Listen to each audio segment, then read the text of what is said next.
러시아, 우크라이나 갈등이 고조되고 있다. 우리는 푸틴 대통령의 행동을 설명하는 논평을 했습니다.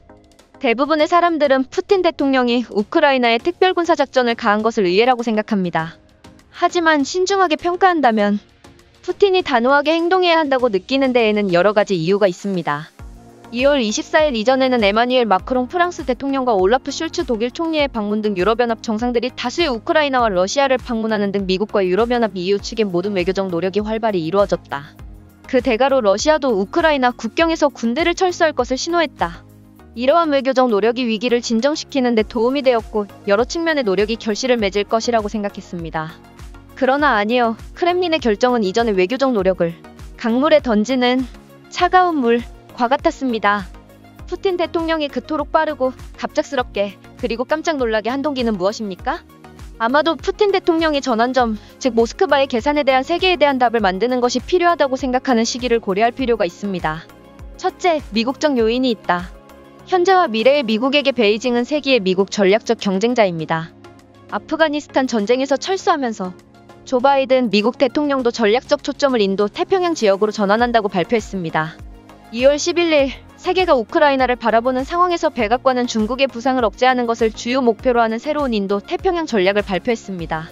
또한 푸틴 대통령은 조 바이든 미국 대통령의 약점도 이해하고 긴장과 갈등을 피하고 동맹국 및 파트너와의 관계를 개선하는 데 중점을 둔 외교 정책으로 집권한 지 1년이 조금 넘었습니다. 둘째, 유럽연합 EU의 입장에서 두 수장인 프랑스와 독일도 위기가 전쟁과 러시아와의 직접적인 무력 대결로 확대되는 것을 원하지 않는다. 단순한 이유는 올해 프랑스가 대선을 앞두고 있기 때문이다. 따라서 에마뉘엘 마크롱 대통령도 이번 기회를 통해 러시아와의 갈등을 피하고 화해 외교를 실천함으로써 유권자들과 득점하기를 원합니다. 한편 앙겔라 메르켈 이후 올라프 슐츠가 이끄는 독일 정부도 SPD, FDP, 신생녹색당 대표로 구성된 다당 정부에서 연대와 단결을 강화할 필요가 있다. 또한 독일과 러시아도 노드스트림 2 프로젝트에서 사업을 하고 있다. 는 것은 말할 것도 없고 따라서 전쟁은 이 두 파트너에게 선택사항이 아닙니다. 전쟁은 확실히 현재로서는 어떤 이유 지도자, 특히 두 마리의 말 듀오, 프랑스와 독일이 원하지 않는 것입니다. 셋째, 푸틴 대통령은 우크라이나 내부 상황도 잘 알고 있다. 자칭 도네츠크와 루안스크 인민공화국이 러시아와 국경을 접하고 있는 돈바스 지역은 길이가 약 400km이고 인구가 360만 명으로 대부분이 러시아인입니다. 모스크바는 항상 이 지역을 자신의 영토로 간주했습니다. 2014년부터 이곳의 분리주의 세력은 물질적으로나 영적으로 모두 러시아의 강력한 지원을 받았습니다. 돈바스 지역의 시민들에게 7만 2천 개의 러시아 여권이 발급되었습니다. 지난 몇 개월 동안 이곳의 상황은 작은 불꽃이 전쟁으로 폭발하기를 기다리는 휘발유 폭탄처럼 뜨겁습니다. 따라서 자칭 도네츠크와 루안스크의 두 국가로부터 초청을 받았을 때 크렘린 궁전의 주인은 즉시 평화와 러시아 시민의 보호를 반복하기 위해 특별 군사작전을 수행하기로 결정했습니다.